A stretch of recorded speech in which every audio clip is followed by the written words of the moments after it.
You are welcome to Refiner's Place Ministries. As you listen to this message, we believe you will be richly blessed in Jesus' name.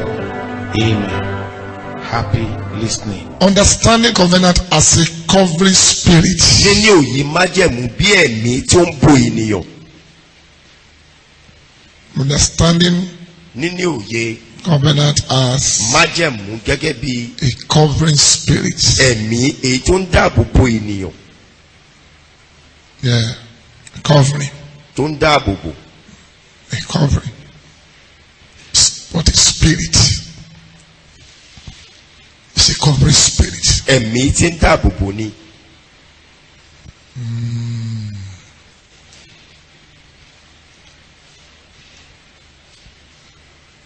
As a covering spirit. Gẹ́gẹ́ bí ẹ̀mí tí ń bo ènìyàn. A covering spirit. Ẹ̀mí tí ń bo ènìyàn. You know, the Bible calls Lucifer. Bíbélì pè Cherub. Lucifer ní ṣerú. Covering cherub. The cherub that the anointed cherub that covers. And devil is a spirit, you know that. Èṣù ẹ̀mí ni. If devil is a spirit and Èṣù ẹ̀mí ni. he covers. Ó sì ń bò. He covers. Ó ń So, bò. if somebody is beautiful but is covered by this spirit, Tí ènìyàn bá ní ẹwà ṣùgbọ́n tí ẹ̀mí yìí tó bá bo ènìyàn. no man will see that woman Kò sí ẹ̀dá ọkùnrin kan tí yóò rí obìnrin báyìí. because she has been Nítorí pé irú obìnrin báyìí Covered. àti bò ó mọ́lẹ̀. covered by his spirit. Ẹ̀mí kan ti bo obìnrin bẹ́ẹ̀. As is in the positive, so in the, is in Bó the ṣe wà ní negative. dáadáa bẹ́ẹ̀ náà ló wà ní ti ìdàkejì. The devil covers. Èṣù máa ń bo nǹkan o. It's a spirit. Ẹ̀mí ni. He covers. Ó ń bo nǹkan. The Holy Ghost Bẹ́ẹ̀ náà ni ẹ̀mí mímọ́. is a spirit. Ẹ̀mí ni. And you know that the Holy Ghost is the spirit Ẹ mọ̀ pé ẹ̀mí mímọ́ jẹ́ of the ẹ̀mí. covenant of God. Ẹ̀mí májẹ̀mú ti Ọlọ́run. The promised Ó ṣe ìlérí. spirit covenant. Ẹ̀mí tó ń bo ènìyàn. So you need to understand that. Covenant is a spirit Májẹ̀mú náà ẹ̀mí ni. that covers. Èyí tí ń bo ènìyàn. That covers. Yes. The psalmist says, the Lord covered my head Ìwòrán Dáfídì sọ pé Olúwa bo ẹ̀mí orí mi in the day ní ọjọ́ ogun. of battle. But physically, when you look at his head, Ní etí ojú tá a bá wo orí rẹ̀, you won't see any helmet kò there. sí akoto lórí rẹ̀. There'll be no helmet, physical helmet. Kò sí akoto tí èèyàn lè fojú rí. But no matter where the arrow is coming Ṣùgbọ́n from, bó tilẹ̀ wù bí tí ọfà náà ti ń bọ̀, no one could get the head of kò sí David. ẹni tó lè rí orí Dáfídì ta lọ́fà. Say to yourself, the enemy shall not get my Sọ head. fún ìra rẹ̀ pé ọ̀tá ò ní rí orí mi ta lọ́fà o. Somebody say, no judgment of darkness shall locate my Kò sí head. ìdájọ́ òkùnkùn tí yóò gba orí mi. The Bible says, put on the helmet of Ó ní salvation, ká wọ àkótó ìgbàlà. the thing of the spirit. Ohun ẹ̀mí là ń sọ yìí. So understanding covenant as Ní ní òye májẹ̀mú gẹ́gẹ́ bí the covenant spirit. Ephesians chapter ẹ̀mí tí 1. bo ènìyàn. Ìwé Éfésù orí kìíní. Ephesians Ìwé Éfésù chapter 1. orí kìíní. Ephesians chapter 1. Ìwé Éfésù orí kìíní. I want us to understand this today Mo fẹ́ kéde yé wa lónìí. because some of us, it looks as if some people, until they have issues or attack before they speak in tongue or things like that. Ọ̀pọ̀ wa ó dàbí tí a bá ní ìpèníjà láṣẹ máa fèdè fọ̀. You have the Holy Ghost inside of you, O ní ẹ̀mí mímọ́ tó ń bẹ nínú rẹ̀. but having the Holy Ghost inside of you is not enough. Ẹ̀mí mímọ́ kó ń gbénú rẹ̀ ò wá tó Yes, to stand out in our generation. láti tayọ ní ìran tí a wà nínú rẹ̀ yìí. It's not enough Kò tó to stand out as a businessman. láti tayọ gẹ́gẹ́ bí It's olùṣòwò. not enough for you Kò tó fún ìwọ to stand out as a businesswoman, láti tayọ gẹ́gẹ́ bí ẹni tó ń ṣe òwò. as a career person, Gẹ́gẹ́ bí ẹni tó ní ìdáwọ́lé. or whatever we do. Ohunkóhun tí o bá ń ṣe It's not enough. kò tó. It's not enough Kò for you tó. to have the Holy Ghost Kò inside tó of fún you. ọ. So we must have it Aláti ní in and out. ní ìta àti nínú ilé. Ephesians chapter 1, Ìwé Éfésù orí kìíní verse 13. ẹsẹ̀ ìkẹtàlá. in whom ye also trusted, In whom Ye also trusted, Ye also trusted, after that ye heard the word of truth, after that ye heard the word of truth, the gospel of your salvation, the gospel of your salvation, in whom also, after that ye believed, that ye believe, ye were sealed you were sealed with that Holy Spirit of promise. Sealed. Do you seal inside or you seal outside? Èdìdì ṣé ìtara ti máa ń lo àbí nínú? You seal inside or outside? A máa ń fi èdìdì sí nǹkan ní ìta àbí nínú. But when you believe, nígbà tí a gbàgbọ́, you seal inside. A fi èdìdì sí nínú.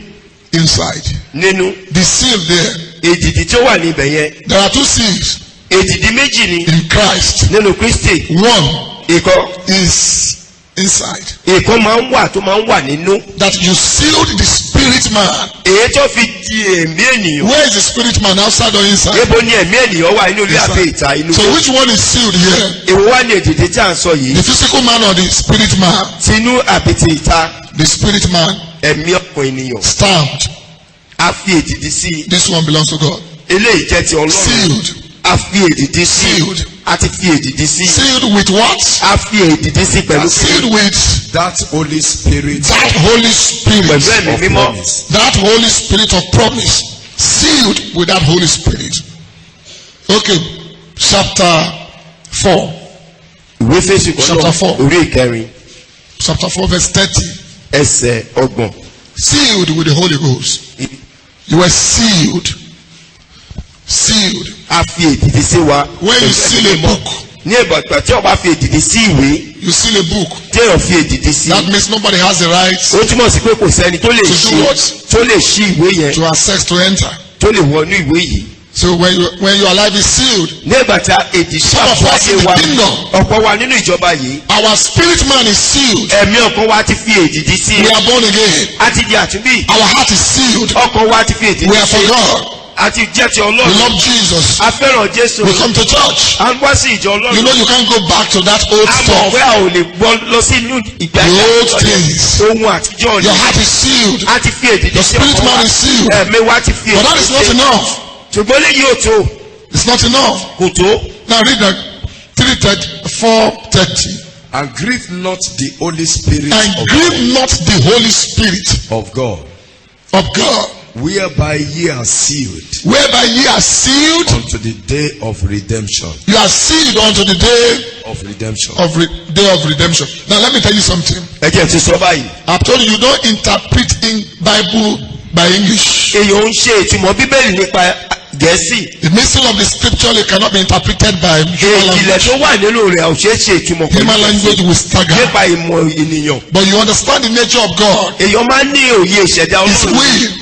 Ìfẹ́ rẹ̀. For you to understand. Fún wa láti ní òye. The mystery.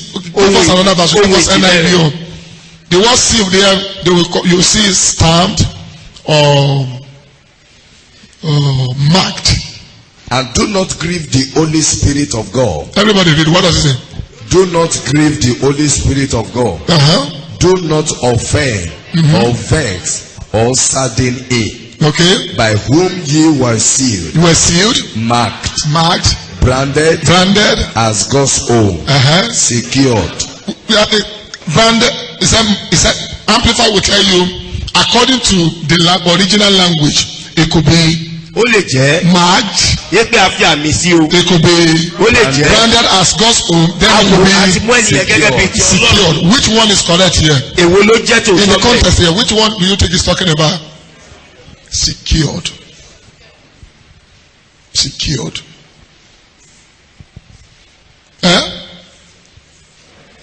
What does it mean to secure something? Kí ni ìtumọ̀ kéèyàn dáàbò bo nǹkan? Protect. Secured. That's it. Secured. You don't have Holy Ghost, witchcraft will deal with you. Tí o bá ní ẹ̀mí mímọ́, àwọn àjàmbá. Until you are covered. Àgbàjá bá bò nìyàn. You are not protected. Èyàn ò ní ààbò lórí. The man that is not covered shall be conquered. Ẹni tí a ò bò, a ó ṣẹ́gun rẹ̀. But when you are covered by the Holy Ghost. Ṣùgbọ́n nígbà tí ẹ̀mí mímọ́ bá bò ọ́. In out. Nínú àti ní ìta. No witchcraft power can conquer you. Kò sí àjẹ́ tó lè borí rẹ. Any agent of darkness against your life shall receive sudden destruction. Amen. In the name of Jesus. Amen. And I declare the fire of God to cover your life. Amen. In the name of Jesus. Amen. Somebody say, raw fire of God. Iná Ọlọ́run alààyè. Cover me in out. Bòmí nínú àtìlé ìta. Can you say it again? Iná Ọlọ́run alààyè. Bòmí nínú àtìlé You ìta. can do better than that. Iná Ọlọ́run alààyè. Bòmí nínú àtìlé ìta. May God's fire cover you in out in the name of Jesus. Amen. He said, by that Holy Ghost, you are sealed, you are secured for the day of redemption, of final deliverance through Christ from evil and the consequences of sin. Okay, look at something now. John chapter 20. Ẹ wá wo Jòhánù orí ogún. John chapter 20. Ìwé Jòhánù orí ogún. John Ìwé Jòhánù 20. orí ogún. Covered. Because the purpose of covering something Ìdí tí a ṣe ń bo nǹkan. is to protect O ní láti dáàbò bò infiltrations, ohun ìṣúra tó wà protect nínú rẹ̀. pollution, from pollution, Láti má jẹ́ kí ìbàjẹ́ wọ nínú rẹ̀. protect manipulation, Láti má jẹ́ kí ẹ̀tàn wọ nínú rẹ̀. protect or being damaged. Láti má jẹ́ spoiled. kó rí ìdíbàjẹ́. All right. John 20. Ìwé Jòhánù orí ogún. Are we there? 20. 21. Ẹsẹ̀ kọkànléní ogún. Then said Jesus to them again, Then said Jesus to them again, Peace be unto you. peace be unto you. As my Father has sent me, even so send I you. Now, okay. And when he has said this, When he has, now, the first thing he said, Ohun àkọ́kọ́ tí ó peace sọ. be unto you. Àlàáfíà ní As- fún yín. my Father, As my Father Gẹ́gẹ́ bí bàbá mi. has sent me, Bó ṣe rán èmi. sent me, Bó ṣe even rán so, bẹ́ẹ̀ ni I you. I'm sending you. lèmi náà rán yín jáde He báyìí. is giving you a picture. Ó ti fún ọ ní àwòrán kan. Pastor, Àlùfáà. evangelist, don't be in a hurry. Ẹ má kọjú. He says, Ó wí pé as my Father has sent me, gẹ́gẹ́ bí bàbá mi ṣe rán èmi o. so I'm sending you. Bẹ́ẹ̀ ni mò ń rán yín báyìí. As means the same way. Gẹ́gẹ́ bẹ́ẹ̀ ní ọ̀nà kan náà. The way he sent me Bó ṣe rán mi lọ. is the way I'm sending you Bẹ́ẹ̀ now. náà lèmi náà rán yín. Bible said that. What is the next thing? Lẹ́yìn tí o sọ eléyìí kí ló tẹ̀lé. And when he has said this, when he has said this, breathe on what is it this that he said? As the Father sent me, so I'm sending you. So I'm sending you. What is the next thing he did? He preached unto them. he breathed on them Uh-huh. and saith unto them, Uh, receive ye the Holy so Ghost. that means when the Father sent him, Ó túbọ̀ sí pé how did he send tí him? bàbá rán síta kí ló rán. When the Father sent him, Nígbà tí bàbá rán lọ he did síta. something. What Ó did ṣe he do? kankan fún kí ló ṣe fún. Breathe unto him. Ó mí sí i. He released on him the Ó what? mí sí The Holy Ghost. The Holy Ghost to do what? láti ṣe kéde. Protect him. So many casualties at the battlefront because they were sent without being protected. Ọ̀pọ̀lọpọ̀ láró láì ṣe gba dáàbò bò wọ́n. When you are not covered, the enemy will conquer. Nígbà tí àwọn bá bò ọ̀tá yóò ṣẹ́gun rẹ. He said, the Lord covered my head in the day of Ó battle, ní so that the Ọlọ́run enemy will borí not conquer my èmi. head. Di ọjọ́ ogun kọ́ọ̀tà má bàa borí mi ni. You shall not be conquered by the power of darkness. Agbára òkùnkùn ò ní borí Any ayé wa. area of life you live unprotected, Ní gbogbo ọ̀gbìn ayé wa tí ò bá ní what the ààbò, devil want to conquer, ọ̀tá afẹ́ ṣẹ́gun ní but ọ̀nà he will yẹn. fail over your life. Ṣùgbọ́n lórí ayé tiwa yóò kú. In the name of Jesus. Yorùbá So he said, he breathed on them Ó gbà and ó mí sí said wọn. unto them, Ó sì sọ fún wọn pé receive ye ẹ gba ẹ̀mí mímọ́. the Holy Ghost. Receive ye. Ẹ gba ẹ̀mí What is the mímọ́. next thing he said? Whosoever sins ye remit, Anything you remit, they are remitted unto them. nobody can query you for that. And whosoever sins ye retain, Anything is sustained, they are retained. nobody can hold you responsible. Yes, sir. I've given you the capacity to do this. Now, where did he send the Holy Ghost to? To their physical person or their Ebo ló inner bẹ̀rẹ̀ sí person? mímọ́ ṣe inú ọkàn wọn àbí inú ara wọn. Inner person. So at this junction, what has happened to them? Lórí They were tẹ̀lé. sealed. A ti fi Which one was sealed? Which one was covered? èwo la fi èdìdí sí The èwo la fi physical man or the inner man? ara àbí ọkàn. The inner man. When he sent the Holy Ghost to them, Nígbà tó mímí ẹ̀mí he sí sent wọn, that Holy Ghost to where? ó rán síbo. To the inner man. And the Bible said that Holy Ghost he sent is to do cover. Ẹ̀mí mímọ́ tó rán sí wọn yóò wá wà ní To abẹ́ ààbò. cover. To cover. To cover. Now look at this. Now if you want to understand this, look at Exodus 25. Ẹ wo ìwé Ẹ́kísódù orí karùnléníọgbọ̀n. Exodus Orí 25. karùndínlọ́gbọ̀n. Exodus 25:10-11. Rẹ́ksódì orí karùndínlọ́gbọ̀n ẹsẹ̀ kẹwàá àti kọkànlá. And they shall make an ark. Now this is if you don't understand the old, you will not appreciate the new. Tábà ní òye God said they should prepare an ark of God, prepare a place, a sanctuary, so that I can dwell where in your midst. And the Holy Ghost is God's sanctuary. Where in you?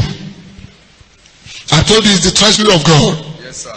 Where God dwells. It's the presence of God. It's God's house inside of you.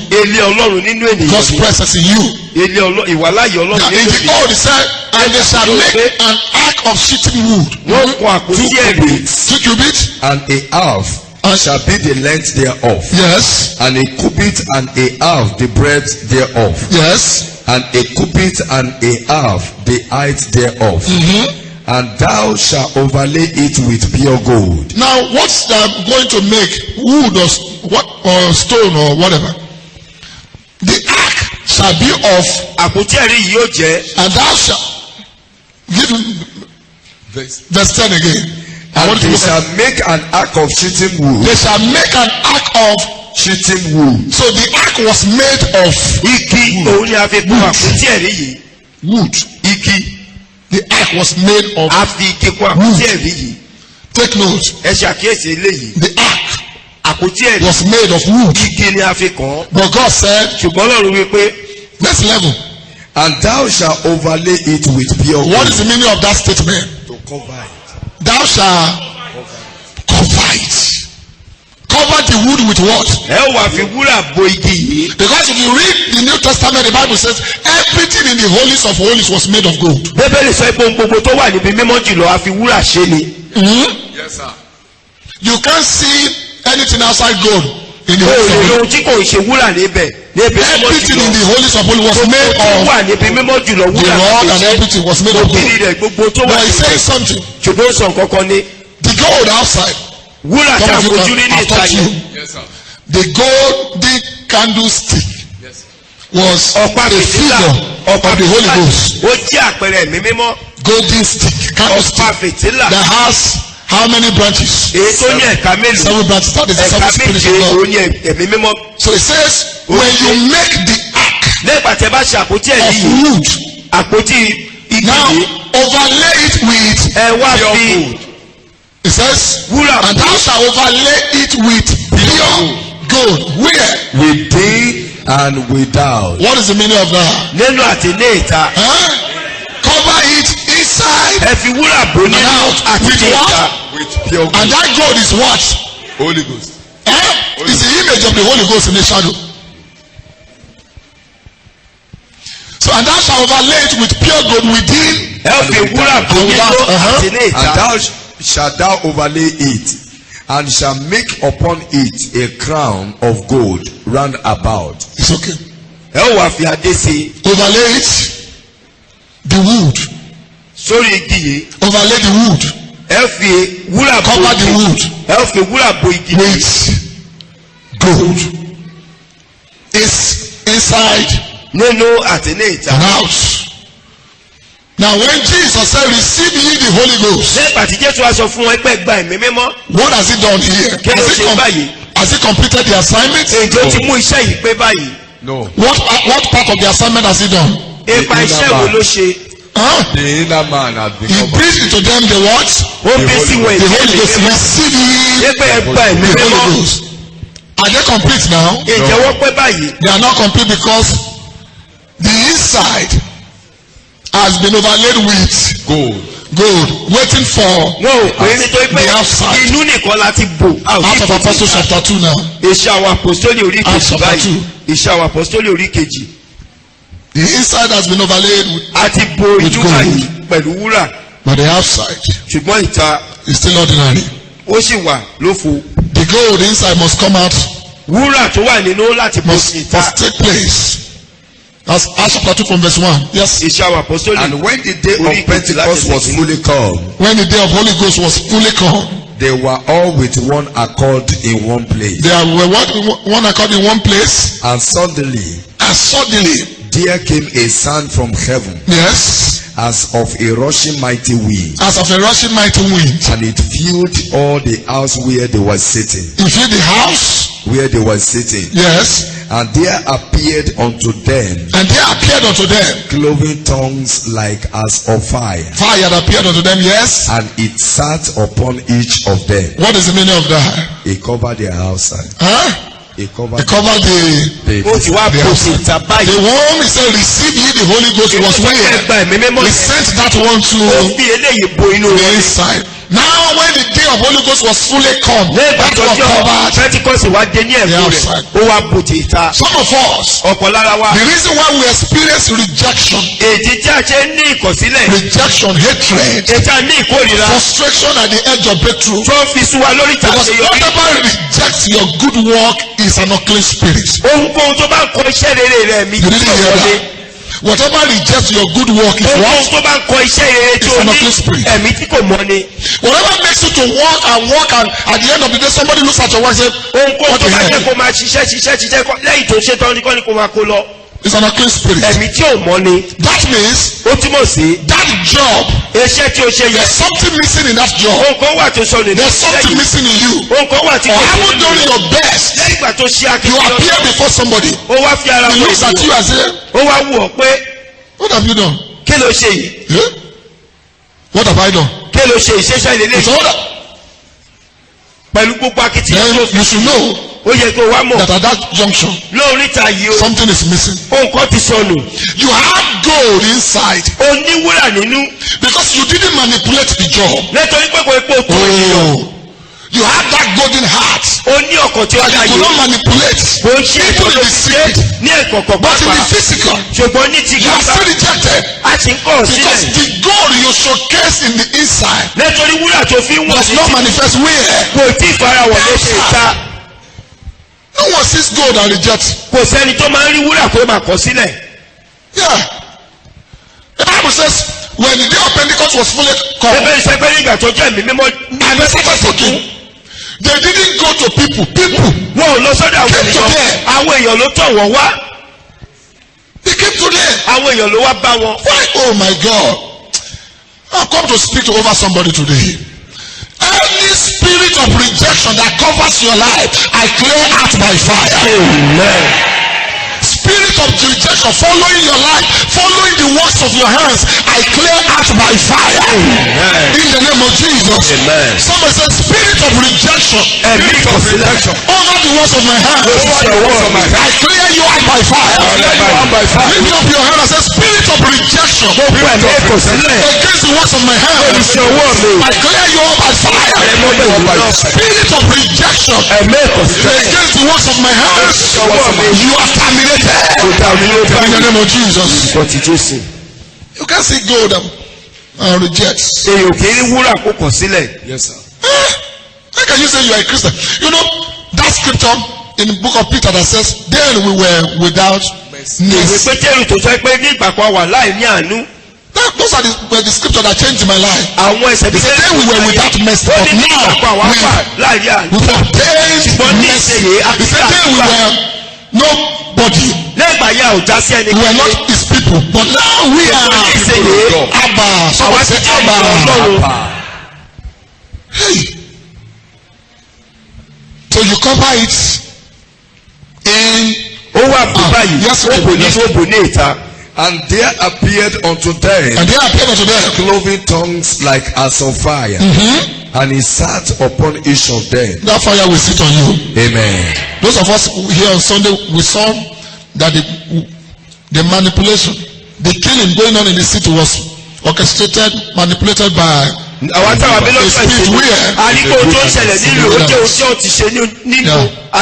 in the wilderness.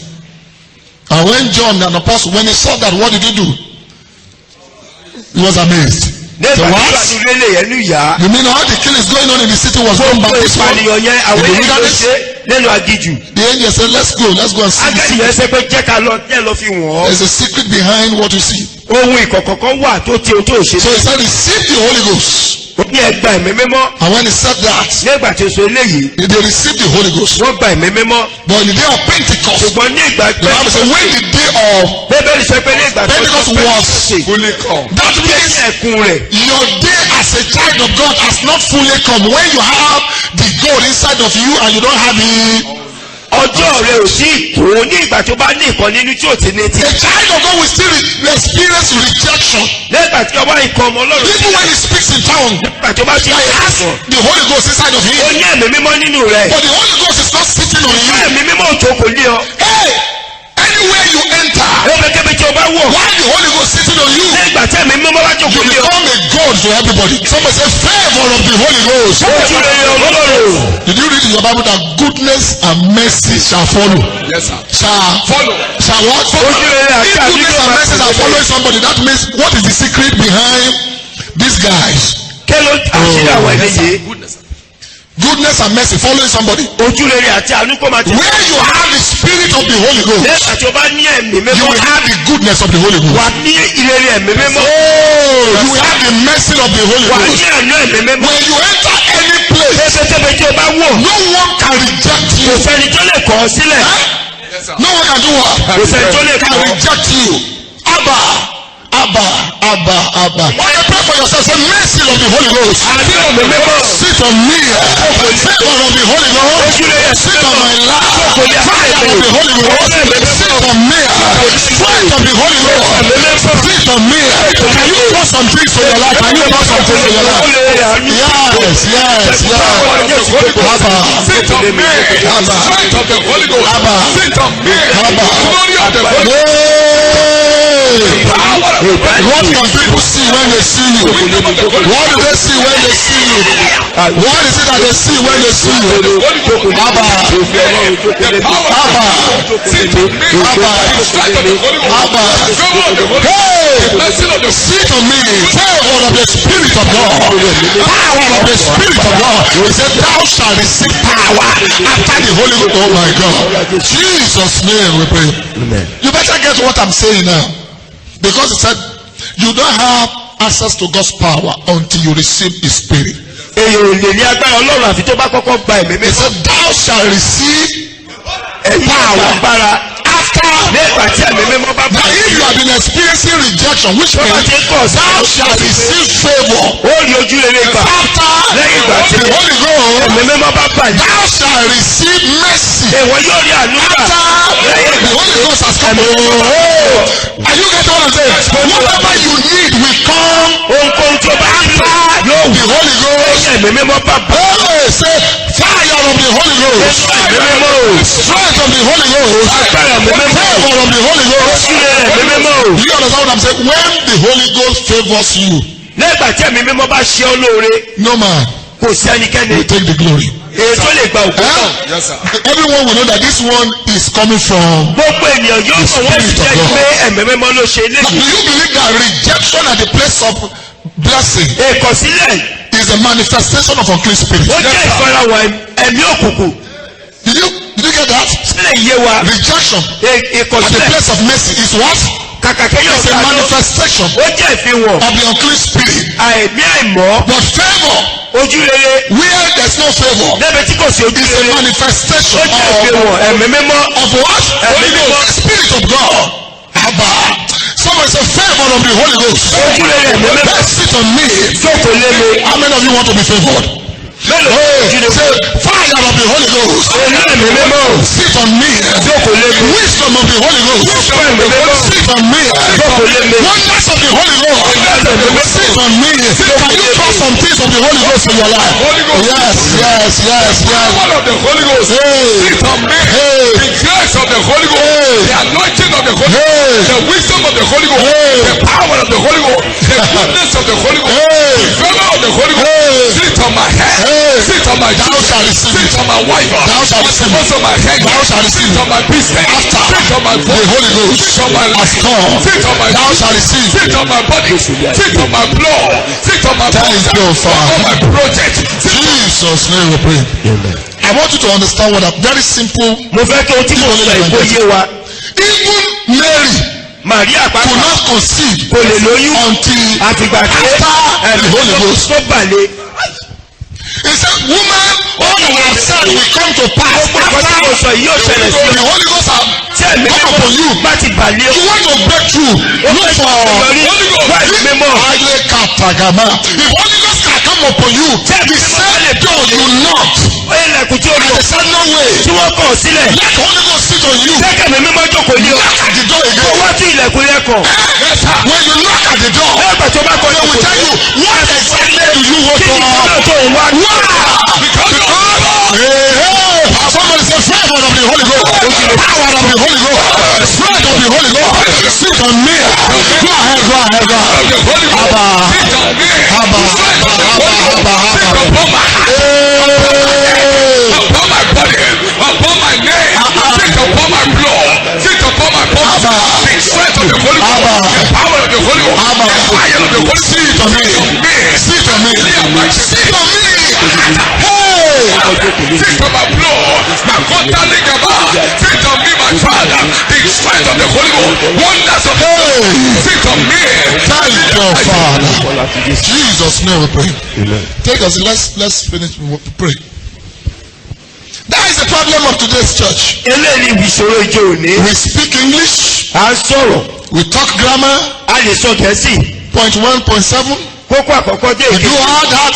aṣáṣe But gbogbo something eléyìí. is missing. ṣùgbọ́n kọ̀ọ̀kan wà tó ti sọ. Did you read in your Bible èjẹ́ ìka bíbélì yẹn. that Pharaoh èpè Fáráò told Joseph ó sọ fún Jósẹ́fù to train his officers? láti kó àwọn ọmọ ogun tirẹ̀. You didn't hear me. bóyá ò gbọ́. You read it in your Bible. ó kà á débẹ̀ nínú That bíbélì. Pharaoh said, Fáráò sọ fún Jósẹ́fù. Jósẹ́fù train my officers. fún àwọn ọmọ ogun mi. Huh? The officers of Pharaoh, they went to school. àwọn ọmọ ogun Fáráò wọ́n kàwé o. Oh, the way you are looking at me now, see what I'm saying. What I said now is not in the Bible. Pharaoh, Fáráò the Bible said, he said to Joseph, said, ó train sọ fún my. Jósẹ́fù pé kó àwọn ọmọ ogun mi So fún wọn. Joseph trained. Jósẹ́fù kó àwọn ọmọ. Pharaoh said, ó kó àwọn ọmọ Fáráò.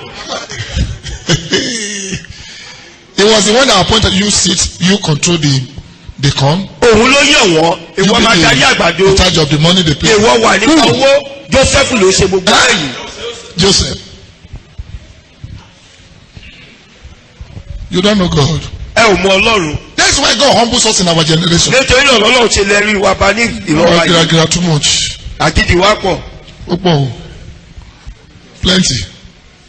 He says, ó wí pé cover the wood, Yes, sir. sitting wood, inside ní inú and outside. ìta.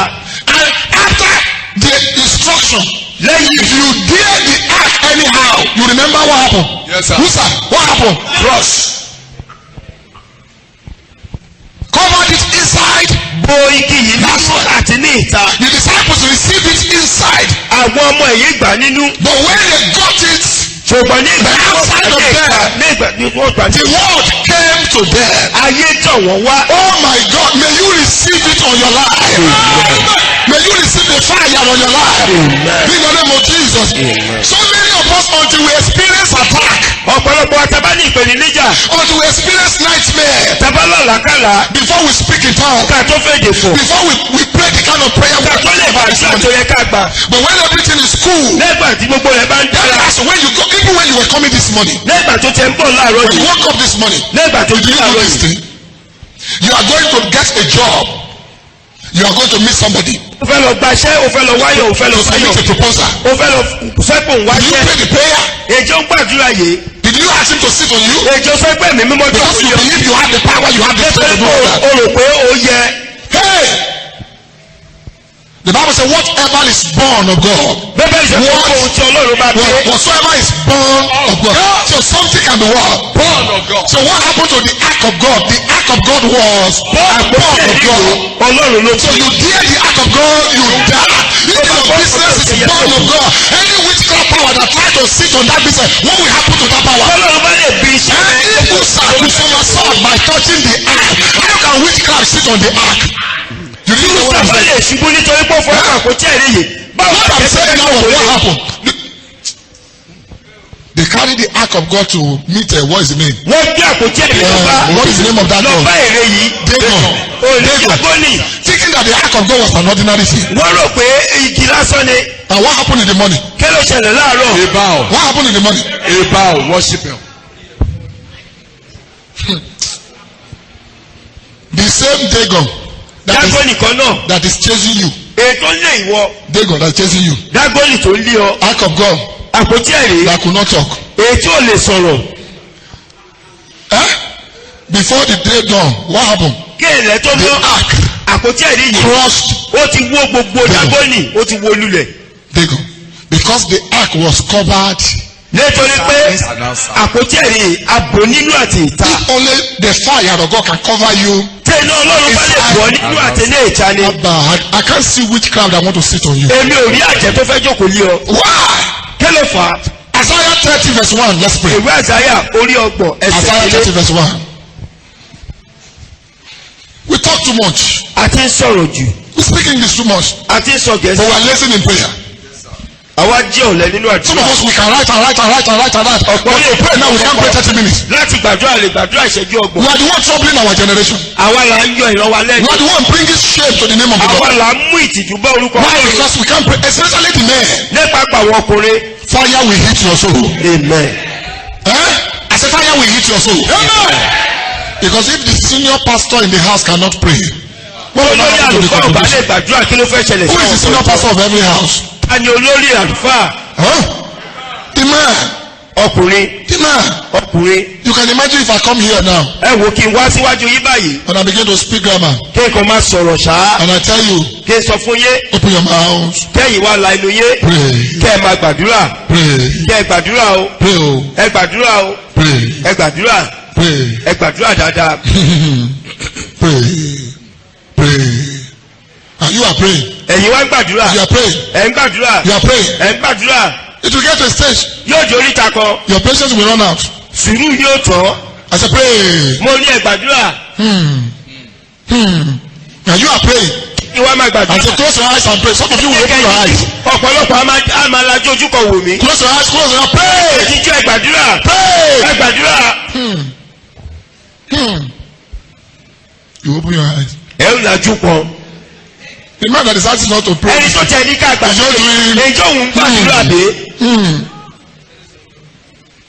You may trying to endure that for the first time. ẹ tiẹ̀ lè faradà ní When àkọ́kọ́. it happens the second time, tó bá tún ṣẹlẹ̀ bẹ́ẹ̀ lẹ́ẹ̀kejì. the third time, ẹlẹ́ẹ̀kẹta.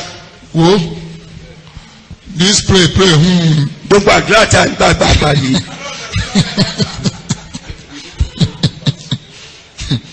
The Bible says when Jesus was praying, bẹ́ẹ̀ sọ pé bí Jésù ṣe ń gbàdúrà. he ceased. ó dákẹ́. He ceased. He stopped for a ó while. dákẹ́ fún ìgbà díẹ̀. Before he continued, the Bible said, the disciples said, Oga, do what? Teach us. àwọn ọmọ ìjọba sọ pé kọ́ wa bá ṣe ń gbàdúrà. Teach us to pray. kọ́ wa láti gbàdúrà. You need to get this inside and outside. ó yẹ ká ní nínú àti Inside and ìsìlá. out of your life. Isaiah 31. Everybody read what is it? Woe to the rebellious children, Woe to the rebellious children. says the Lord, Yes. that take counsel, That take answer, but not of me, but not of me. and that cover with a covering. And that cover with Covering. they cover themselves with a what? A covering. A covering. But not of my spirit. So what did they use to cover? kí ló fi bu àwọn báyìí. What did they use to cover? A spirit. Huh? Another spirit. The covering is by what? A spirit, but not God's spirit. wọ́n fi ẹ̀mí kan bora wọn ṣùgbọ́n kò ṣe spirit. Covers. ẹ̀mí á máa bo ènìyàn. Any witchcraft spirit covering the works of your hand, I clear out by fire. Spirit covers. ẹ̀mí ń bòyàn o. Covers. ó máa ń bò. And no matter what you do, ohunkóhun tí o ṣe. they can see it. wọn ò lè rí. Because a spirit has what? ẹ̀mí kan ti bò ó. Has covered it. And these people, àwọn ẹni yìí. before they go out, they do what? kí wọ́n tó jáde wọ́n lọ sí tẹ́lẹ̀. wọ́n bu ara wọn. Look at it. What to the rebellious children said the Lord that take counsel. This they are not just baby. wọ́n ṣọmọdé o. These are people of high profile. àwọn ẹni ńlá ni wọ́n. Said the Lord, they take counsel but not of me. That cover with And that covered with a covering. They take counsel to do something. Wọ́n gba ìmọ̀ràn láti ṣe nǹkan. Before they do that thing, they do what? Ṣe eléyìí wọ́n ṣe kéde. They cover. Wọ́n bu ara. But you, as a child of God, you take counsel. You want to do business, but you refuse to do what? To cover. Bu ara rẹ. Good vision. Èrò tó dáa. No covering. Kò sí ààbò.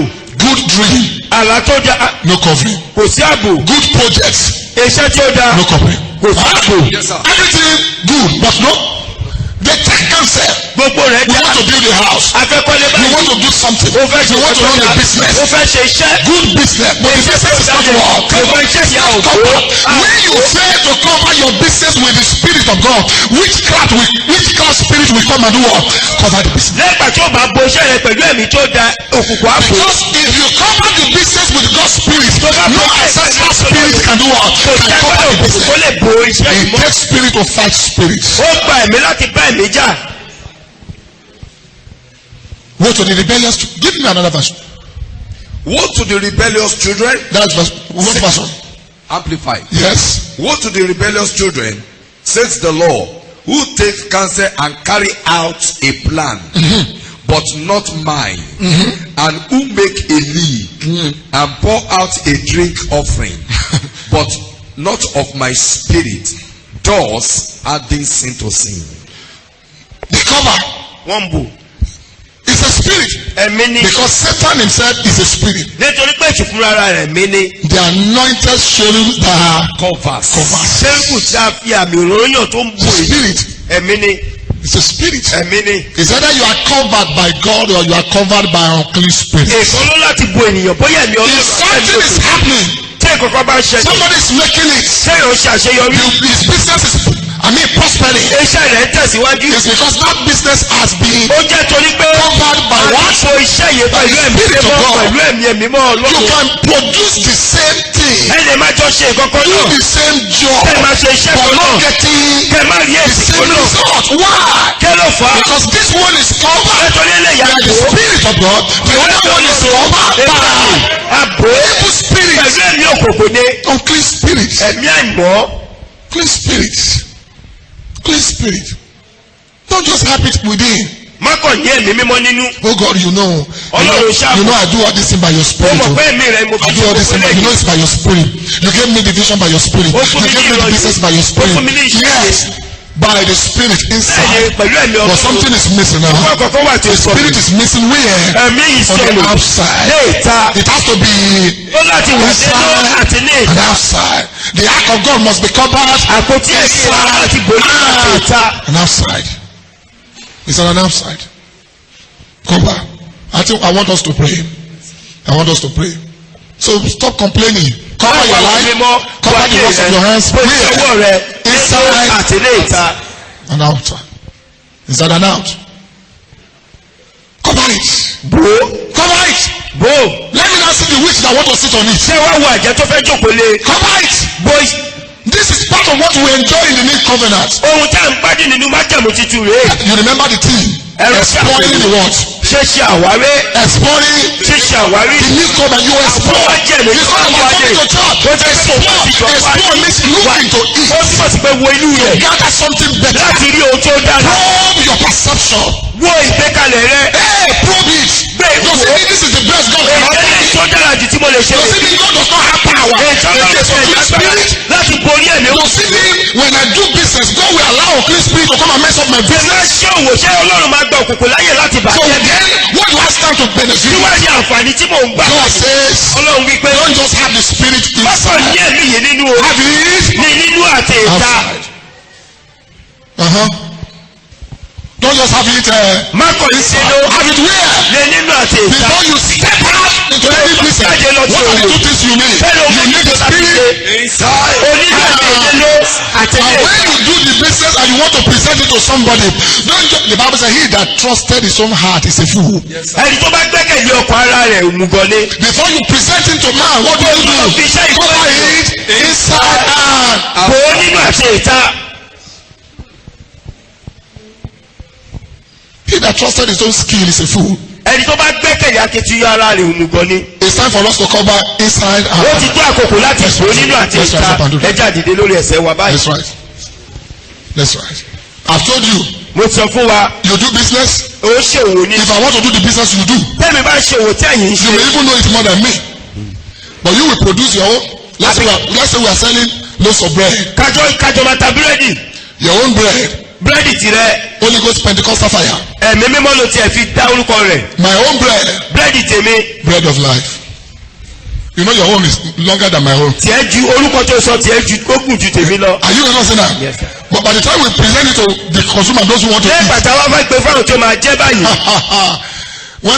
Because. nítorí pé. How can God serve the same bread for 40 years? báwo ni Ọlọ́run ṣe fún ọ ní oúnjẹ kan fún ogójì For how ọdún. many years? ogójì ọdún. 40 years.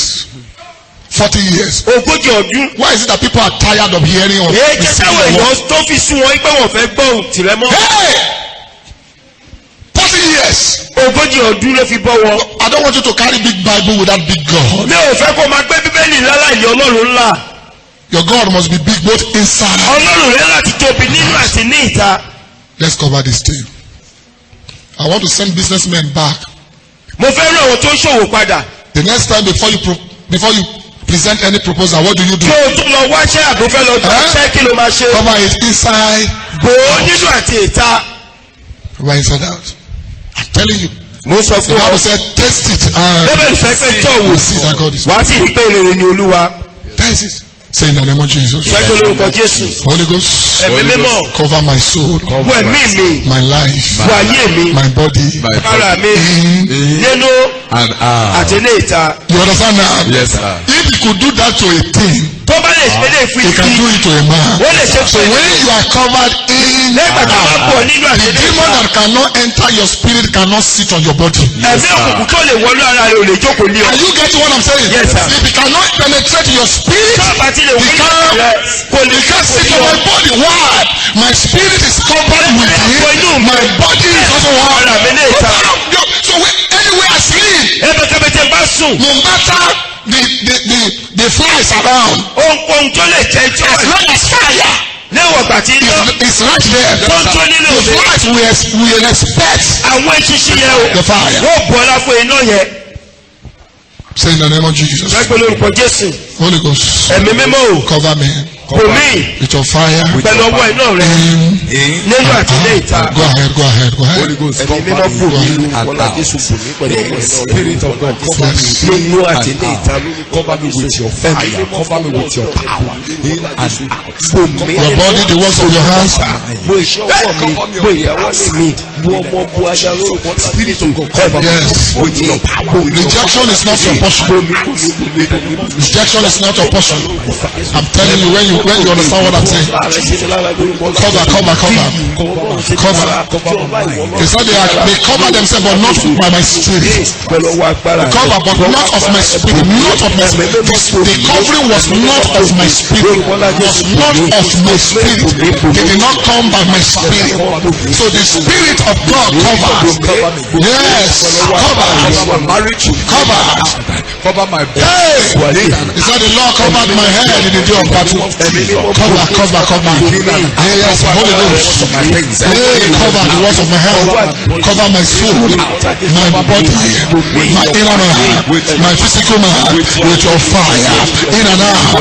Cover me with your fire. Spirit of God, cover my soul with your fire. My dream, my life, my body, everything about me, the words of my heart. Spirit of God, cover with your fire. Spirit of God, cover with your fire. With your fire. Cover me in and out with your fire. Cover me in and out. My blood, my bones, everything within and without. Cover with your fire. I want to see your burning. I want to see the burning of your fire. The covering of your fire. In and out. In and out of me. Spirit of God.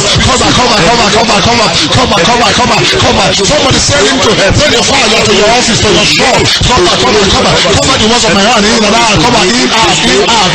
Not that after they have collected it, they are now rejecting it. They collected it well. But after the collection, they reject it. They say it's not good, it's not good. You begin to wonder, it was not like this when I gave it to you. How come it's like this now? You can't explain what transpired because it was not covered. Because the business was not covered. The production was not covered. Cover it in and out. In and out, it can never be rejected again. It cannot be rejected again. When it is covered in out, when it's covered in out, it's preserved. When it's covered in out, it's preserved. Whatever is not covered, the devil can conquer. Whatever you fail to cover, the devil can conquer. He can conquer any aspect of your life that you fail to cover. The Spirit of God, by your fire, cover me, even in my dream, cover my dream, cover my body, my going out, cover with your fire, my coming in, cover with your fire, my blood, my liver, my kidney, Spirit of God, cover with your fire, in and out of my life, cover with your fire. Somebody ask him to cover. Cover. Yes. In the name of Jesus. Yeah. Don't leave any part of your life, any area of your life uncovered. Yes. In the name of the Lord. Hey. Cover my blood. Hey. In the name of Jesus. Yes. With your wisdom, with your power, Yes. with your fire, cover me, cover my children, cover the ones of Christ, cover my business, with your glory. Please ask for that. You need it. You need it. In the name of Jesus, cover my marriage with your fire. Hey. In the name of Jesus, my Father, cover me, cover my feet, cover my body, Hey. my heart, my blood, my bones, every part of me, cover me, my Father. Thank you, Father. Jesus never prayed. Amen. You see, Bible scholars, ẹ̀yin ọmọ bíbélì. those of you that have, studying the word of God. ẹ̀yin tí ẹ ti ka ọ̀rọ̀ Ọlọ́run tí ẹ mọ̀. When I say some things, nígbà tí bá sọ àwọn nǹkan kan. I expect you mo ń retí yín. to connect. kẹ́ ẹ sopọ̀. Look into that. kẹ́ ẹ wo ọ̀rọ̀ yìí. What is this man saying? kẹ́ ẹ ọkùnrin yìí sọ. That's why I say, I wonder when people come to hear things like this and you close your eyes. tẹ́ bá wá gbọ́ nǹkan báyìí wá ń díjú yín. Look straight into me. ó yẹ kẹ́ ẹ lè wò mí lójú. When you look into me, nígbà tẹ́ bá wò you mí. will hear the voice that is speaking in ẹ me. gbọ́ ohùn tí ó And as sọ̀rọ̀ you hear that voice, bẹ́ẹ̀ ṣe ń gbọ́ the ohùn. voice will take you to the wall. ohùn yà máa mú yín wọnú ọ̀rọ̀. What this man is saying ohun tí ọkùnrin yìí sọ o. is the will of God. òun ní ìfẹ́ Ọlọ́run. látàyà. We come from your soul. yóò wà ní ọ̀pọ̀. Why? There's nothing Jesus came to do kò sọ nǹkan tí Jésù that bá has not been ṣe. done in the past. èyí tí a ò tí ì ṣe rí. Act of God, àpótí ẹ̀rí. of God àpótí that ẹ̀rí. Noah built. èyí tí Nóà kọ́. The ark of Noah. àpótí Nóà. Give me Genesis chapter 6, ẹ fún mi ní ìwé Genesis orí ìkẹfà. verse 14. ẹsẹ̀ kẹrìnlá. Genesis 6:14. Genesis orí ìkẹfà ẹsẹ̀ Everybody kẹrìnlá. read. Genesis Genesis orí ìkẹfà. 6:14. Make thee an ark of gopher wood. Make you an ark of. Gopher wood. This is another wood. An ark of gopher wood. igi ní ìlélẹ́yìí. Shall thou make in the ark, Room shall thou make in the ark. and shall pitch it within and without with pitch. What does it mean to pitch? To cover. It's to cover. Yes. láti bò nínú àti ìta. Cover the ark where? bó àpótí ẹ̀rí yìí ní àti ìta. When it says cover in and out, it's telling you that something is outside. ẹ̀kọ́ wà ní àwọn What to do? èyí tó fẹ́ wọlé. The flood is coming. ẹ̀kún omi ń bọ̀. Flood is coming. ẹ̀kún omi ń bọ̀. Terminal disease is coming. àrùn jẹjẹrẹ ń bọ̀. Do you hear me? Yes, sir. Affliction is what? ìtọ́jú wà wá sí. You have to do what? Cover within and without. Because if you cover within nítorí pé tó bá bọ̀ and your physical man is not covered, yóò bo ìta. they will kill the physical man. wọ́n pa ara And o. when the physical man dies of sickness, the spirit man will go. ẹ̀mí á lọ. The spirit is still alive, ẹ̀mí wà láàyè o. but the body cancer has eaten. ṣùgbọ́n ara jẹjẹrẹ ti jẹ́. So what happens? kí ló wá The ṣẹlẹ̀ spirit báyìí. will go. ẹ̀mí wá sí ara. Says what? ó sọ báyìí pé Cover it. fò nínú àti ìta. And when it says cover in and out, he knows what is ahead. lẹ́gbà tó sọ pé fò nínú àti ìta tó ń bọ̀ wù When yá I say what you don't think I'm joking. ṣé bá ní kò ṣe kò má rò pé kò ṣe fò nínú àti ìta. I am inside. Outside. So whatever comes, the one they say when the devil shall come like flood, ó ní tí èso what wá will jẹ́ ìṣẹ̀lẹ̀ happen? débi ìtì. The spirit of God shall do what? ẹ̀mí Ọlọ́run nínú wa yóò gbà sí àrẹ̀ sókè. Cover in and out. bò nínú àti ìta. So when I ask you to pray, I know what I'm talking about. ṣé bá ní kò gbàdúrà ohun tí mò ń sọ Did the yé flood mi. come? Ẹ̀kọ́ mi dé. It's not clear. Ẹ̀kọ́ mi dé. Ẹ̀kọ́ mi dé. But the flood could not ṣùgbọ́n ẹ̀kọ́ mi yé. penetrate. Why? Kò lè wọ inú ọkọ̀ Both the yìí. outside of the ark Nítorí pàtí and bò the ní. inside was Bẹ́ẹ̀ láti bò ní ìta. Oh my God. Oh my God. Let's go to one scripture now. As it was in the days of Noah. So, everything I'm saying, say in the name of Jesus. Sọ pé lórúkọ Jésù. Holy Ghost. Ẹ̀mí mímọ́ o. Even your name, your profile, your, what do you call CV recipe? Orúkọ rẹ gan ń kó ohun tí o kọ sílẹ̀. Èyí tí o fi ń wáṣẹ́ fi ẹ̀mí mímọ́ bò ó. Must be covered. Go ahead and ask him to cover. Ẹ̀mí mímọ́ bò mí. Cover. Ẹ̀mí mímọ́ bò ayé mi. Bò ọmọ mi, bò iṣẹ́ mi, bò ìdáwọ́lé mi, bò àṣà mi lórúkọ ńlá ti Jésù. Fi ọwọ́ iná rẹ bo orúkọ mi láti Jésù. Fi bo orúkọ Jésù lórúkọ láti Jésù. Fi bo orúkọ Jésù láti Jésù. Lórúkọ láti Jésù. Àjẹláyé kú. In out of your life. Don't leave any part of your life uncovered, my brother. Don't leave any part of your life uncovered, my sister. I know what I'm talking about. Everything. Your body, your mind, your business, the works of your hand, everything, your health must be covered. In, out. It's an instruction from the Almighty. It's an instruction. If you leave any part uncovered, water of life, water of affliction, water of witchcraft, water of anticipa will enter. He said, cover, so that water will not enter, so that the arrow of the enemy, the bullet of the wicked will not penetrate, will not enter. The sword will be outside, but cannot enter, because your body is covered, your soul is covered. That fire of God cover me. The spirit of God, I need your fire in and out of my life, in and out of my body, in and out of my business. I need that fire. Cover me, Holy Ghost. Cover. The Bible said the Holy Ghost sat on there. He has been in there. He sat on there. Until he sees inside and outside. His days have not fully come. If his days have not fully come, your days have not fully come. That is it. With your pleasure. Yes. Cover me on the inside. Cover me on the outside. Thank you, Father. Jesus' name we pray. Amen. Do you know what the Holy Ghost is asking me to tell you? Ẹ̀mọ̀ ojú ẹ̀mí mọ́ ní kí n sọ fún yín Some of báyìí. us want to see the raw move of God's power. Ọ̀pọ̀lọpọ̀ ara fẹ́ rí ìrìn agbára The ọmọ. day of his power. Ọjọ́ agbára He rẹ̀. said that your people shall be willing Ó ní tí àwọn èèyàn tó bá in the kú day of your power. nínú ọjọ́ agbára rẹ̀. But God Ṣùgbọ́n Ọlọ́run could not allow the rain to come kò jẹ́ kí òjò yìí dé. until Àfìgbà tí Mr. Noah. tí ọkùnrin arákùnrin Until náà Mr. Noah. arákùnrin And náà what? tó parí Covered tó bo inú inside tó bo ìta. and outside. Yes, sir. The power will not hit you. Agbára ò ní bàjẹ́ ọ. Miracles will not happen. Èyí náà ò ní ṣẹlẹ̀. Àfìgbà tí In and out of your life. What? ewu Because àti ayé rẹ̀ tó bá bò. in and out are not covered. Tí ò bá bo inú I tó bá bo release ìta. the power. Tí ò bá kú ọ̀rọ̀ agbára mi sílẹ̀. The man will break down. Oh my God. And it says, Ó wí pé when the day of Pentecost lẹ́gbàá was, ọjọ́ Pentikọ́sì the day of God, tó dé ní the ẹ̀kún day rẹ̀. of God's blessing, Ìgbà tó God's fẹ́ ìbùkún prosperity Ọlọ́run. will not come upon a man fully. Ẹ̀kún ọ̀rọ̀ agbára Ọlọ́run ní The kéjì same ẹ̀kún rẹ̀. God is talking to Lẹ́gbàá tó Ọlọ́run tó bá sọ̀rọ̀ tó bá rí this pé man that is blowing grammar ọkùnrin tó kọ̀ has sọ̀rọ̀ not yìí covered in, kò tí ì bo inú bẹ́ẹ̀ kò tí ì bo ìta. because I don't want you to die before your time. Nítorí pé mi ò fẹ́ kó kú ṣáájú ọjọ́ rẹ̀. Hey! Say in the name of Jesus. Lẹ́gbàá mi mímọ́ o. Spirit of God. Ẹ̀mí I'm Ọlọ́run ready for you. mo ṣe tán fún wa. Cover my soul, my life, in and out, my work, in and out, the works of my hand. Go ahead, Lord, ask him to cover. Everything that concerns me, cover with your fire, in and out. Yes, I'm ready.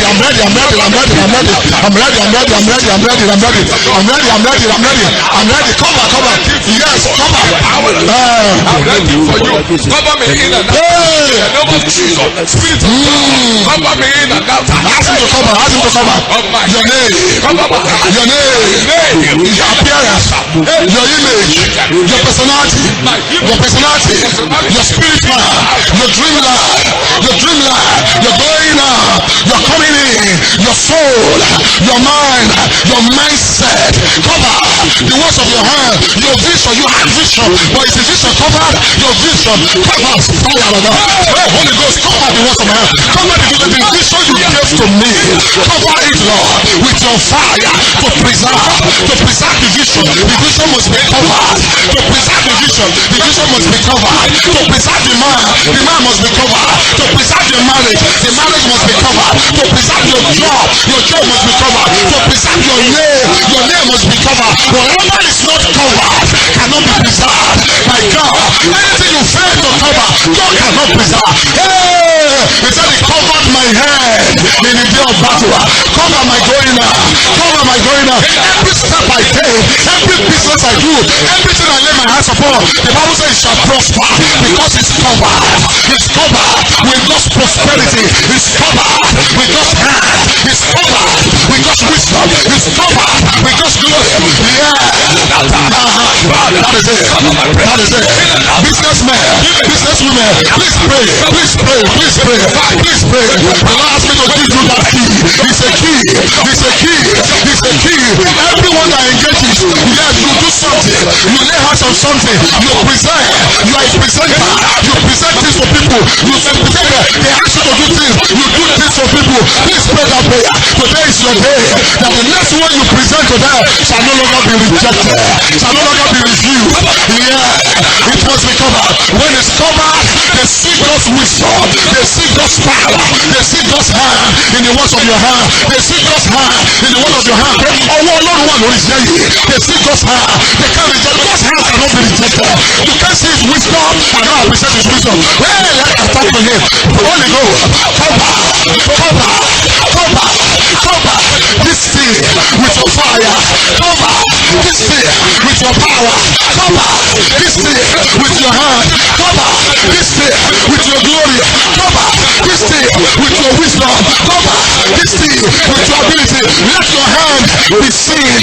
Let your power be seen. Let your glory be seen. Let your spirit be seen. Let your wisdom be oh my God, I wish somebody can understand what I'm saying. Let's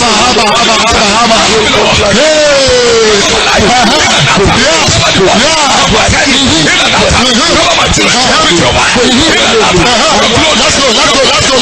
That is the main thing here. That is the main thing this morning. That is the main assignment this morning. That is the main assignment. You have been presenting it, and you have been rejecting. Yeah. Now, rejection no more. Rejection no more. It is time for the apostle to go out to showcase what they have inside of them. It is time to show the world I have something inside of me. He gave me something before he died. The Holy Ghost. He gave me the Holy Ghost. Yes, I could not manifest it. But now that is sitting on me is inside an answer. I have something. Peter stood up. He spoke that day. The world listening to him. When will the world listen to you? When you have it inside and outside. If I want to know when will they listen to your project? When will they listen to your vision? When you have the Holy Ghost, the source of the vision, inside and outside. Inside and outside. Woman, there is a vision inside of you. There is something that the Lord showed you. When will they when will people see? It has to be inside. The Holy Ghost, inside and outside. Shine your fire alive over my life. Inside and out.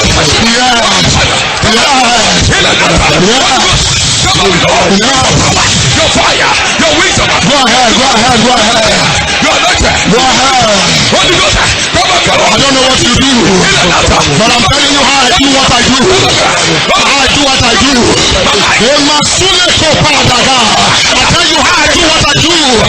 you how I do what I do. I don't trust my wisdom. I don't trust my strength. I don't trust my capacity. I trust the Holy Ghost. I know if He covers the work I do, everyone will see God. If He covers, oh my God, what about you? I give you what I have. He said the Lord gave it to me to give it to you. Let Him cover. Let Him cover.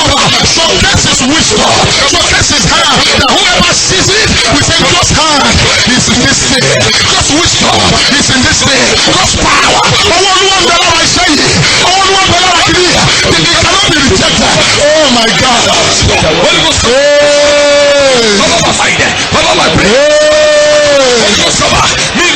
my God. Oh my God. With the fire. Cover my head. Cover my blood. My altar. My children. My wife. I give you 2 minutes more. 1 to 2 minutes more to settle down. To settle down. To settle down. If today you are sure, you are very sure that the Lord has been talking to you about what you do, but you are not getting the result as desired. Yeah. Or the result has been rejected. Yes, and the suffering rejection, and you are confused. It looks as if God did not ask you to do it. It looks as if you were not instructed by the Lord. But God asked me to tell you, yes, my daughter, I instructed you. Yes, my son, I instructed you. But you have to understand me. He said you have to have me inside and out. There must be me inside of you and me outside of you. They have to see me inside and out. Yes, there. You become a voice. There. Your vision will become a voice. There.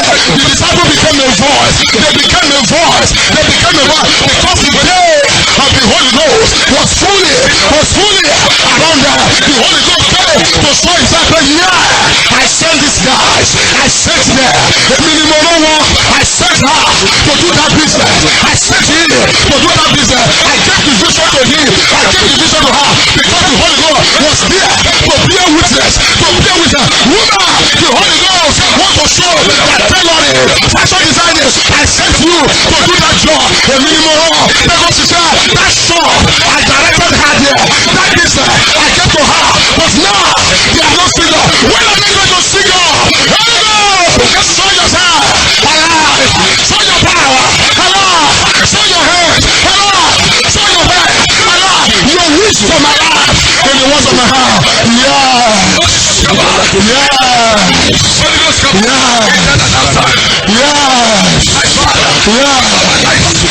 Talk to him about it. With your power. He sent you. He told you. He gave the vision to you. Thank you, Father. Jesus' name. Oh my God. I pray for you as you close your eyes. As many that are here that are saying, Lord, you sent me. You revealed it to me. I didn't do it out of my volition. I did not do it out of lust. Hey! You spoke to me about this. But now it looks as if you did not tell me anything. It looks as if I'm a non-entity in what you, oh God, called me to do. What kind of miserable life is this? How many people will believe that you called me, you showed me, you instructed me? Now who were there in the vision? You were the only one in the vision. Moses was the only one on the mountain when God called him. How do you now prove to people now that truly he sent you when you are not getting success, breakthrough, making headway in it? Because the Spirit has not come, has not covered in out. When they did the act of God, everything God showed to Moses, they presented everything to God. They brought them to Moses. Moses anointed them, and thereabout the power of God covered those things.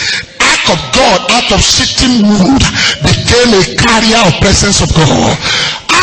Today I said to somebody, as you stand forth your hands, I invoke God's fire to cover the works of your hands. You will help me pray this prayer before I pray for you. Somebody say, any unclean spirit that covers the works of my hands, that covers my body, that covers my appearance before my helpers, hear the judgment of the Lord. I clear you out by fire. Now, go ahead and take that now. Restore my helper. Let the judgment of God. I declare you up. I declare you up. Businessman, businesswoman, unclean spirit that covers the walls of your house before your clients, before your customers. Clear out that spirit, clear out that thing. That joy, you done it well at home, but when you go, you take it out to sell to your customer. They begin to see what you couldn't see at home. They say, where is this one? You can't defend it. If you lay it back at it, you lay it down, you begin to wonder, but I didn't see this one before. You cannot tell because there is some clean spirit. Clean spirit. There are several people here.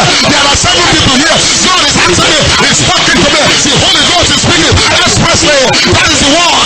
That is what has been going on. You can't explain. You can't explain, but you see it. You can't explain, but you experience it. Today, fire of God. Clear out.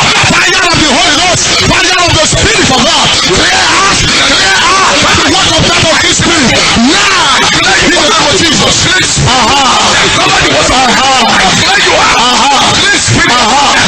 Rejection must come to an end. Oh yes. Oh yes. Rejection is in trouble today. The spirit of rejection, I see you now. The spirit of rejection, I see you. You are arrested.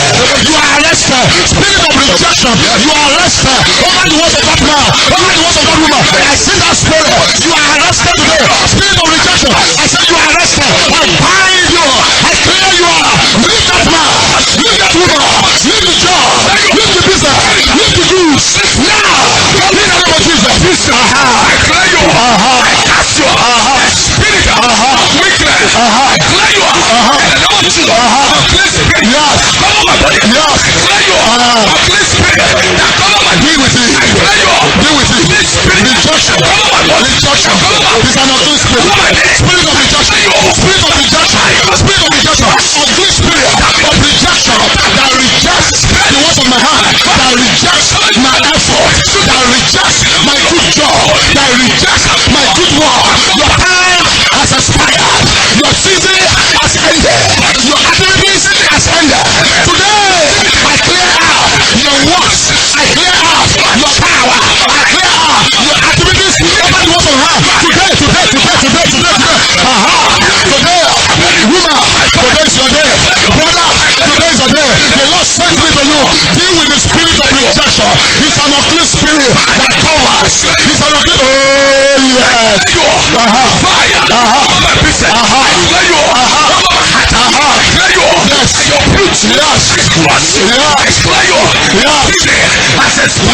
Your time. Yes. Fire. Yes. Spirit. Yes.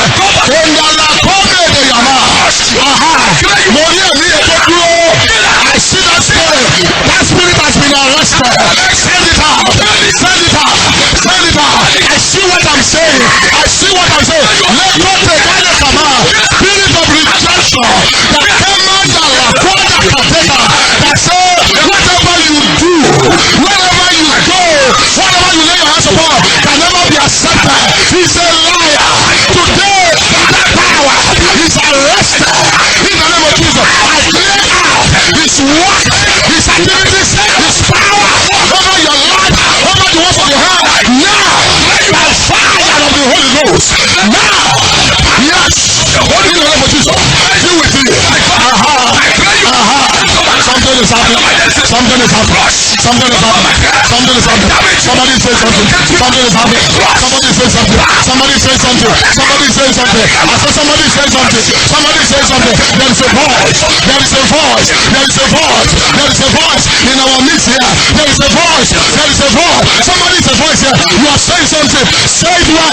Say it well. The hand of the Lord. The hand of the Lord is upon your life. The hand of the Lord is upon your life. Say it well. So that so that so that so that ẹ̀mí lọ́kọ̀ iṣẹ́ ọwọ́ mi ẹ̀mí lọ́kọ̀ iṣẹ́ ọwọ́ tó iná parẹ́ iná ruwa lónìí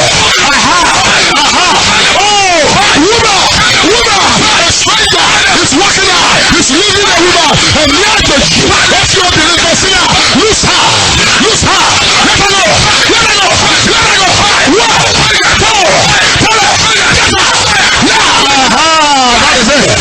That is it.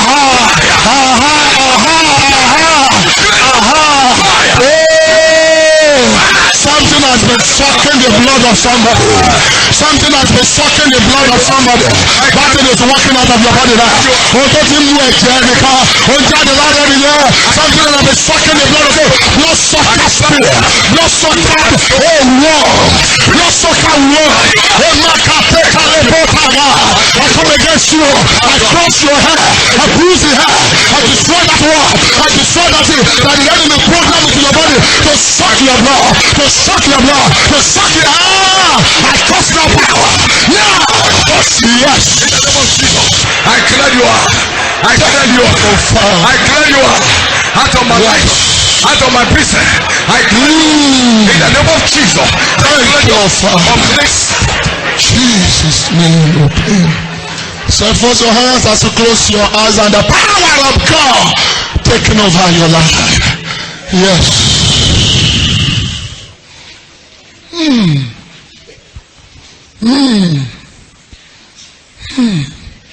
Unbelievers will do it. They accept. But when you do, they reject.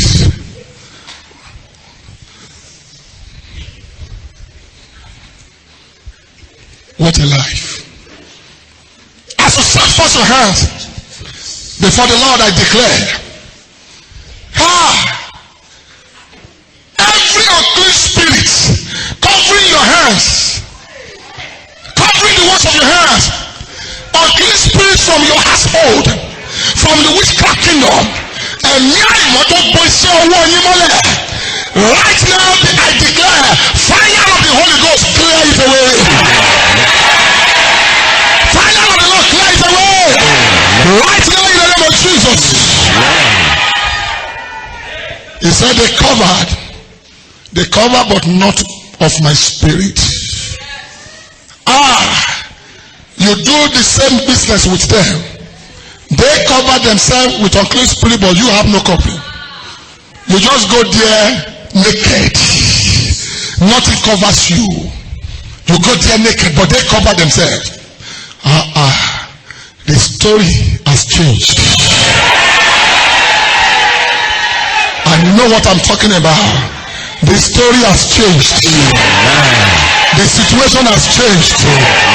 Everyone standing in this house, everyone that hears my voice as I'm speaking now, as you stretch forth your hands, I cover your hands with God's fire.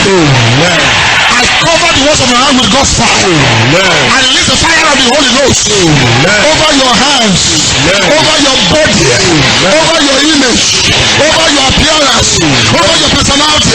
Receive the fire in the name of Jesus. As you stretch forth your hands, visualize what you do. Just close your eyes. You can see your business right here. You can see your shop right here. I want you to see yourself in that shop. See yourself, see your business in your hands. Yes, the immaterial world controls the material world. The invisible controls the visible.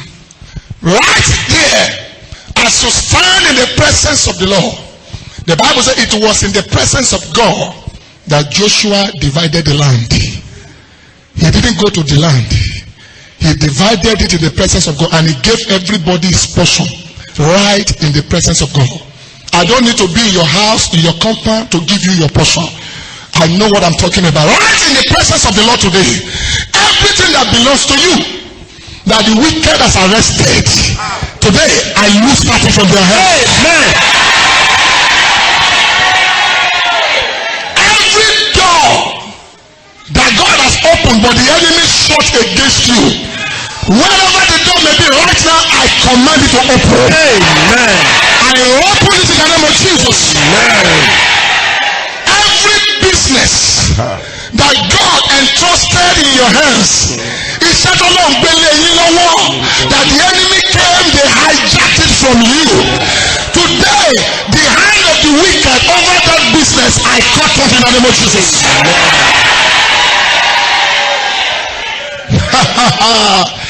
Oh, he said whatever I lose on earth shall be loose in heaven.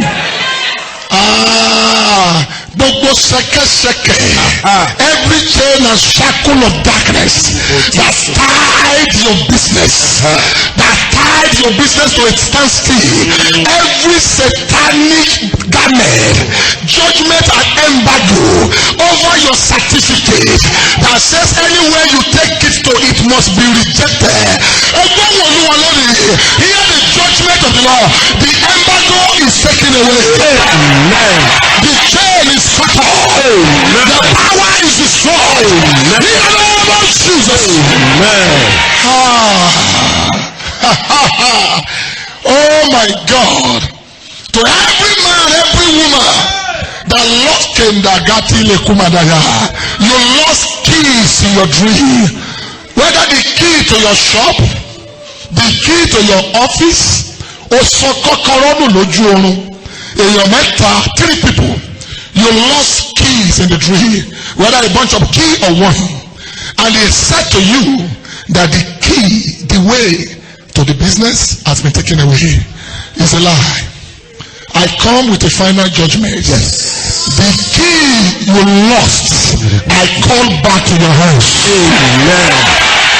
I said, take it back in the name of Jesus. Amen. I call the key back. Amen. I call your business back. Amen. I call your helpers back. Amen. I call your money back. Amen. I call the glory of that show back. Amen. I call your certificate back. Oh yeah, back, Father. Take it back today. Amen. In the name of Jesus. Amen. Oh my God. Now I speak to your bodies.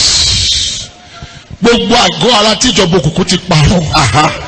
Anyone here that your body has been disfigured in the realm of the spirit, that your body system has been altered in the realm of the spirit, that the body is not functioning well because the wicked penetrated it.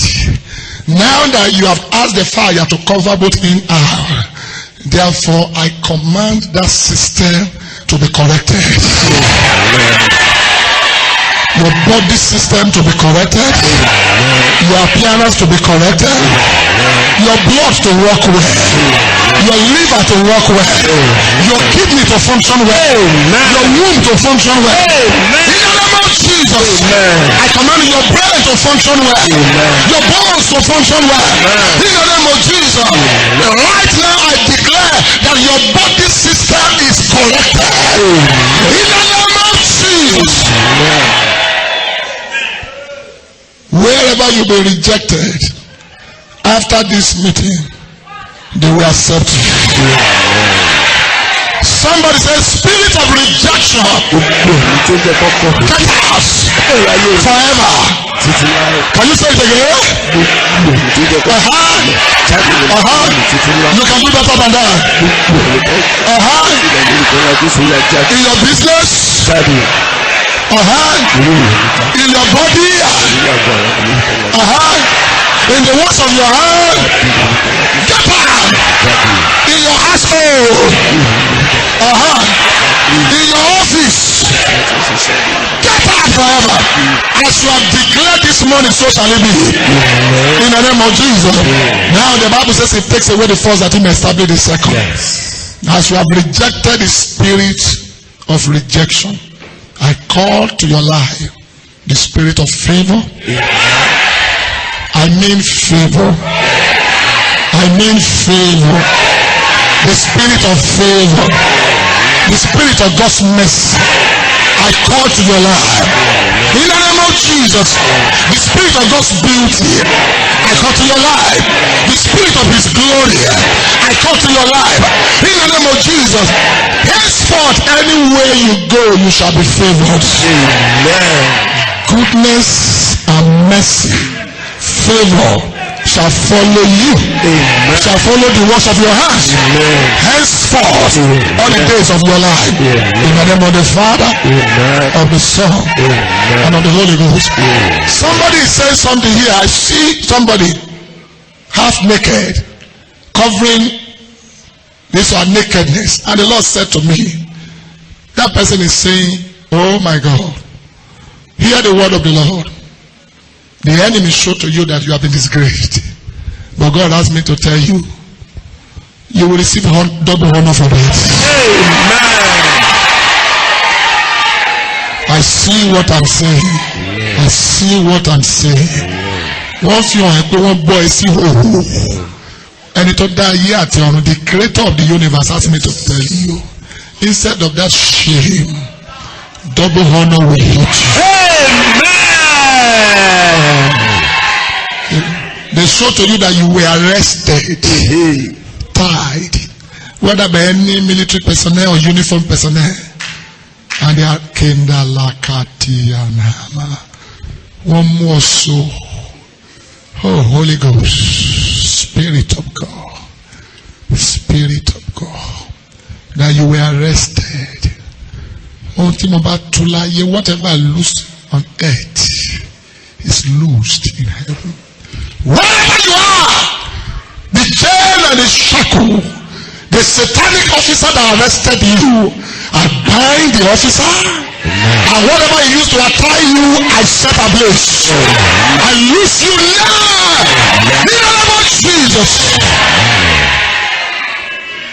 That is it.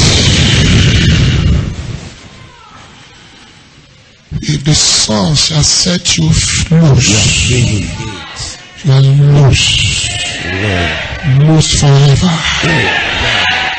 Thank you, Father.